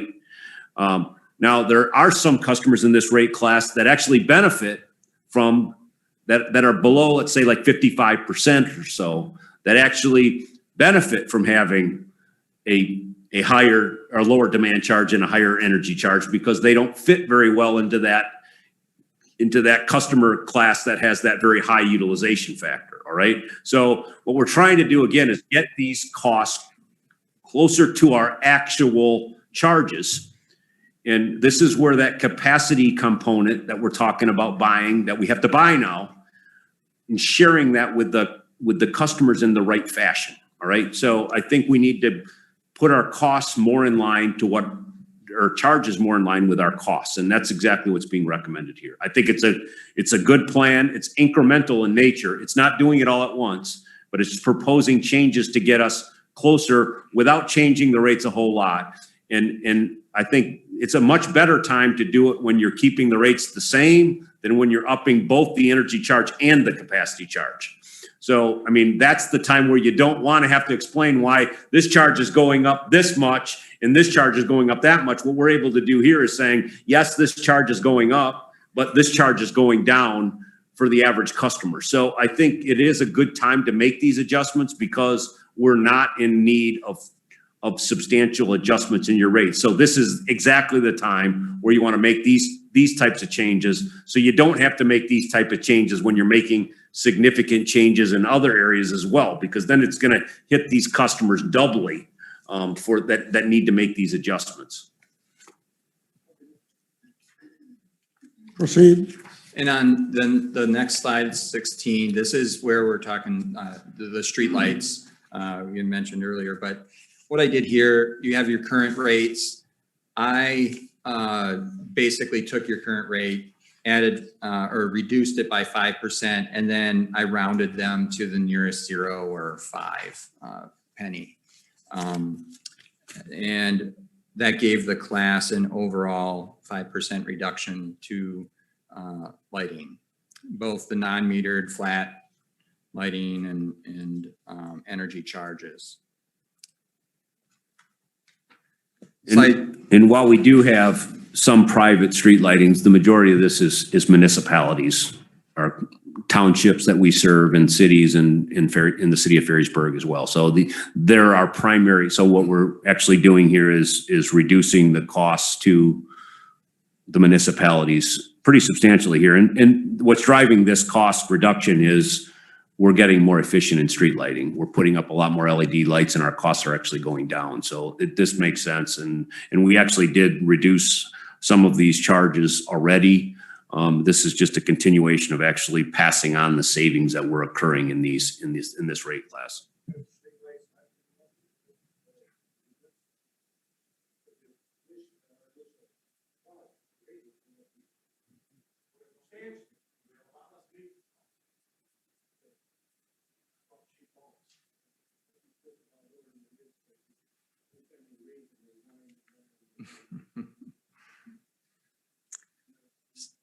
Slide 17 is now just a summary of what we walked through with all those proposed changes. Remember, originally I said this is what we were targeting, a 0 for residential, -5. This is the actual numbers that then tend to come out without rounding and so on. So for 2022, these would be the revenue adjustments in that far right column by class. So slide 18 is just an overall summary then of the recommendations from the financial projection and the cost of service. One is to reduce or address the subsidization between the rate classes as we've done in the proposed rate change. Adjust customer charges up towards cost of service as well as charges. And in the final point 2 there is just in fiscal 24, we'd like to see you get the PCA back in place after everything starts to pan out and solidify where we're going. Have a financial projection done at that point, and then we can set your PCA up to go look forward on that from 2024.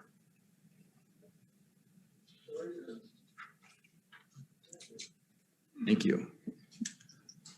Thank you. Tell me about what the math is on that -6.9%.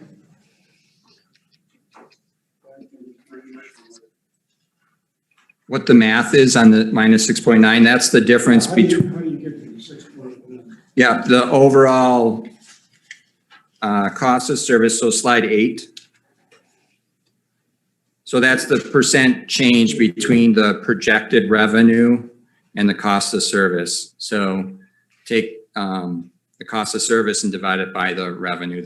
So 34.6 divided by 37.2. The other. Oh, and then -1, yes. Thank you very much. Great. That was an excellent report, lots of detail. Lots of So we should be able to answer any questions we have. All right. Thank you. Okay, so that was really what we wanted to get through on the agenda. So let me tell you what else we have on the agenda. And then this is probably, I know Jack is hurting because of his back, and I don't think we wanted to go that long today. So we wanted to have another meeting to talk more about the budget, the changes in the budget, and some of these other items. But let me just briefly go through the 3 items that are the remaining items that are in your packet, so that we can spend a little bit of time at least understanding what they are and why they're there. And then what we did to use these items to put together the budget. And then we can talk a bit more about what exactly was done, the specifics of this, after you've had some time to review it and have that work study. I think that's a good plan. Obviously, we have to approve our budget and our rates at the next May meeting. All right, so we have to approve our budget and the rates at our May 20th meeting. So this is the initial pass we normally do in April. Get all the information out there, answer your questions. I think it is good if we have a meeting in a couple weeks to review this information. the information that you just saw on in the rate projections in the cost of service study was utilized to set the rates and determine the revenues in the budget. All right. So we have put together a budget which incorporates those rate changes. All right. So the budget that you have today is in line with the cost of service and rate projections that you just had. Okay.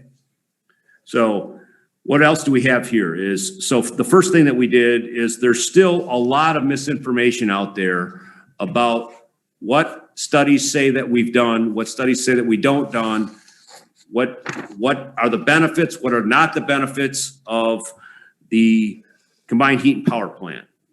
So what I've done is asked Eric, I think he's done a good job. It's as condensed as we can get it, but concluded in your budget or in your packet is a last report before we have to decide whether we move forward or not on the economics associated with the CHP. I would encourage you all to review that, talk about it. There is savings. There is savings associated with the CHP, all right? That's what his report shows over the next 10 years. If you remember back with the Burns and McDonald study that we originally proposed, there was no savings to a local generation plant. It was a premium. So this is different than all of the studies that we've had done before, but it's entirely consistent with the cost determined by PEC and Progressive A&E. These costs do reflect a reduction in our power supply costs, right? So that's what this study shows. It shows you where those costs are incorporated, how they're arranged, and then it also estimates what the volume is. So with that, I would encourage you to read Eric's comments. He is on the phone, but I think we don't really want to talk about it. I just would encourage you to read it.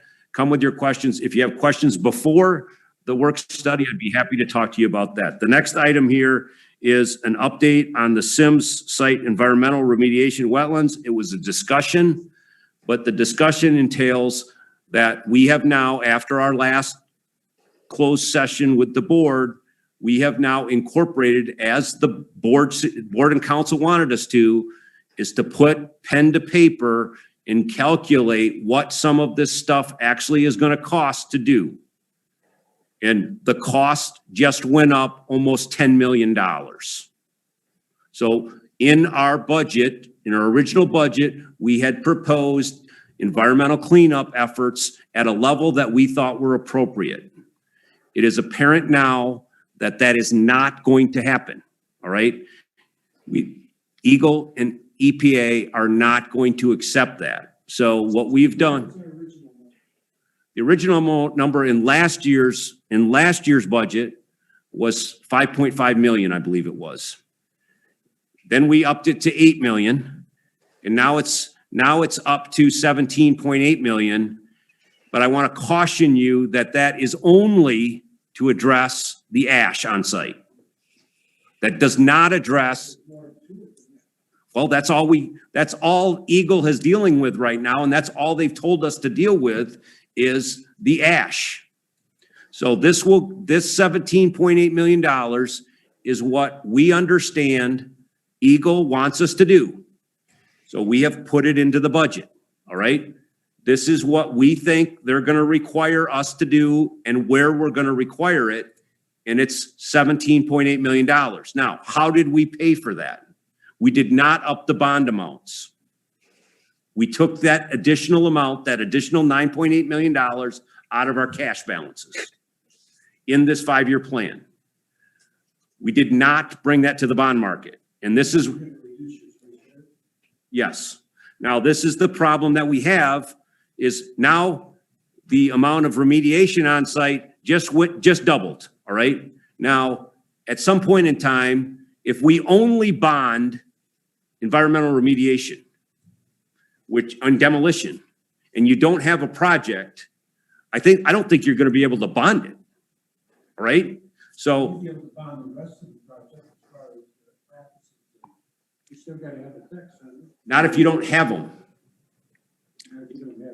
What people are talking about is not doing the hard bricks and mortar portion of the project and only doing the site remediation and demolition, all right? Now, I think we had this discussion last year when we talked about the notice of intent. Now, those costs are even a higher portion of the costs, all right? So what we need to talk about as part of this is a funding plan. If people want me to look at only doing this portion of the project, I don't think we're gonna be able to bond it. And that will require a rate increase. So this discussion that people are having out there, it's not just eliminating a bond issue and lowering our rates. If we eliminate this bond issue and eliminate this project, then we have to talk about how we're going to fund an expanding portion of the budget that needs to be paid for with cash. All right? How are you going to address the needs of the employees as far as offices and the tech center for? I think we should have that. next That's time. part of the We're of getting the plan into that a we need to discussion talk of about. the issue. Right? So we have a plan to address it. Now, if somebody's going to come up with saying that we're not, that plan isn't good and that we need to do something else, then I believe you're right. We need to address that. So we're going to address that at the next meeting? Let's proceed. We've put together a plan to build the facilities that we've proposed. Yeah. All right? I understand that. So I don't have any other alternate plan to do that. Okay, so the last item, again, is the proposed budget and is the proposed 5-year capital plan. And I think that is entirely appropriate. I know Jack is probably wanting to get out of here. So those items we will fully discuss at that work study. I would encourage you all to spend a lot of time between now and then, to the extent that I can answer your questions beforehand, particularly if it's just, how did you address this in this particular plan? I would love to talk to you, before the meeting, get your questions answered so that we can get into the real decision-making at the meeting, not just explaining what was done in the plan, because we are postponing, discussion on this. We're getting closer. We do need a budget and rates approved and kind of a funding plan in place for the next year.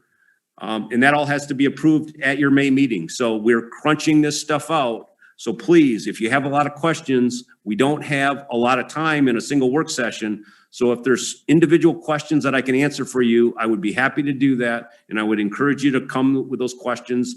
And to the extent that you can write them in an email or a letter, I will forward out the information, the answers to everyone. So everyone has those answers in advance of the next meeting. Jack, am I correct that you are suggesting that we have a work session before our next meeting? Yes. And we will hear some suggested dates? Well, that's and all the times? things that we did not cover will be on that agenda, the 3 items that day, just to explain. Actually, 4 items, Well, right? Yeah, Yeah. 4. So what you have to do now is set a time, a day that will work. What's your pleasure? So that would be, How about some options? I would propose just 2 weeks from today.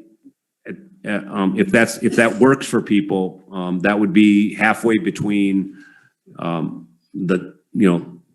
next meeting 4 weeks from today and time. I don't care what time, whether you want it at 7 o'clock at night like you did other work sessions, or whether you want it 4 in the afternoon, May 6th. If that works for people. If that doesn't work for people, then we could go look into an earlier time that week, or even next week. If that's fine, we can do it next week. But I would suggest that as an alternative. What's the date? It would What be, would the date be 2 weeks from now? 5, 6, and 7 o'clock. May 6th. May 6th, What time would you like to meet? 7 p.m. Is that what's, all in favor? okay? Well, let's set a date, and if we have conflicts, we'll change.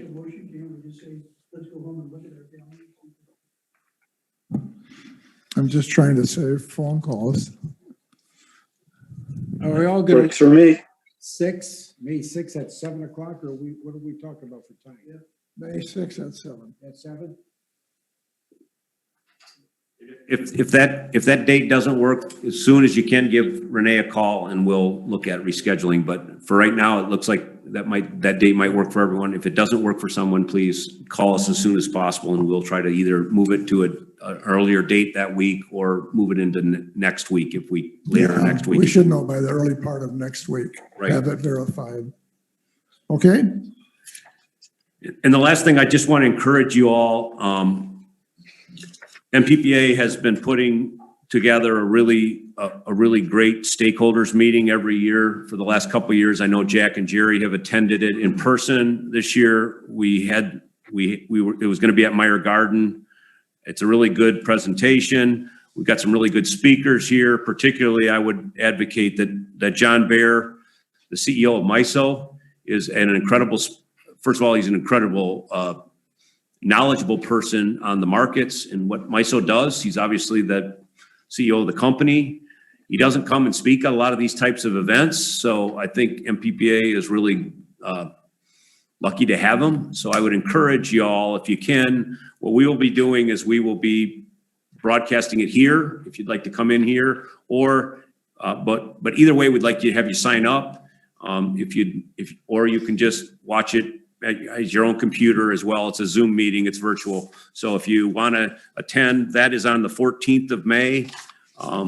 Take a look at this. If you can attend, it is in the morning and it's virtual. So you can come in here and watch it. I think it's 9 to 12. So it would be a very informal meeting, particularly with all of what we're doing. John Baer's topic is talking about integrating renewable energy at much higher levels into the marketplace, and he's very knowledgeable how to do that, what the problems are, and I would encourage you as a board member to listen to that. It's virtual, so you can watch it online, but we will broadcast it here if you'd like to come in and watch it here. Motion to adjourn. Support? All in favor, say aye. Aye. Aye. Thank you all for attending. I think I'm glad to be back. I am, except for your cold weather. But